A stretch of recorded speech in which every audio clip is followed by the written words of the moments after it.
Hi everybody, welcome to another episode of Sal Says What's Friday Comic Roundup. Now I've got 3 DC books for you today because I did 3 Marvel books last week, and I know these are not all going to be 5 out of 5s. I just want to preface that right off the bat, but I hope you enjoyed anyway because I have these books. These are my books, so even if I don't necessarily give them 5 out of 5s, I like them for some inherent value. First book I want to talk about today is Kingdom Come by Alex Ross and Mark Waid. This book is phenomenal, and I don't think I'm telling tales out of school with that.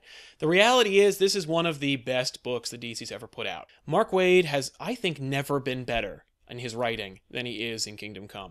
Alex Ross, I feel like his whole career was kind of building up to this book, but nothing is as beautiful, as inspiring as his work on Kingdom Come. This is a gateway book for me. I show this book to people who don't necessarily even like comic books. I say, hey, check out Kingdom Come. All you need to know is that Batman, Superman, and Wonder Woman share the same universe, and there's a guy named Captain Marvel who is kind of like a Superman ripoff.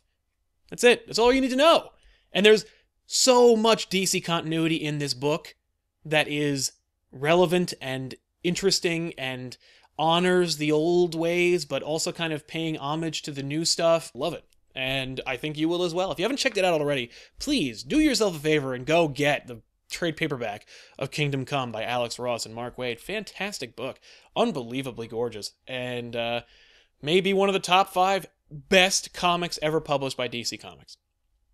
Next book I want to talk about is Batman, The Long Halloween by Jeff Loeb and Tim Sale. This book is a great sequel to Frank Miller's Year One. I think it tells a great story about the relationship between Harvey Dent, Batman, Jim Gordon. It's a great story.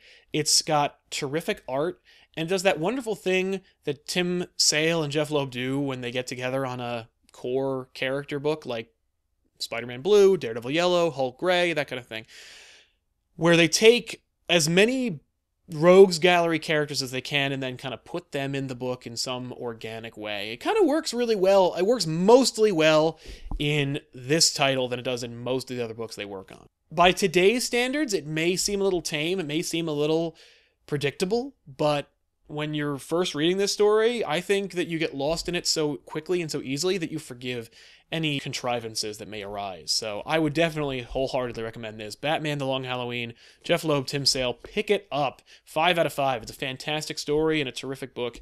I think it can't be beat. It's one of the top 5 Batman stories ever written, I think.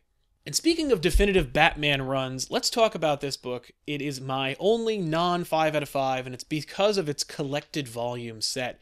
This is a unexpected one. It's actually called Mad Love by Bruce Timm and Paul Dini. This story is the explanation for the relationship between Harley Quinn and the Joker. It uses the Batman animated series continuity, so if you're looking for the first introduction to Harley Quinn in the mainstream DC universe, this is not the book for you. This is for people who want to know how the Joker and Harley Quinn got together from the Batman animated series. I don't necessarily think it was even necessary, to be honest. I don't really feel like Batman Mad Love is a story that needs to be told. I feel like it suffers a little bit from the episode 1 who cares where it came from syndrome. The collected volume also has a number of other issues that were produced by Paul Dini and Bruce Timm. Unnecessary. They're filler. They're inserts. They're backups. They're not major stories, and they don't tell you the magic that is the pairing of Paul Dini and Bruce Timm. You want to see Paul Dini and Bruce Timm at the top of their game.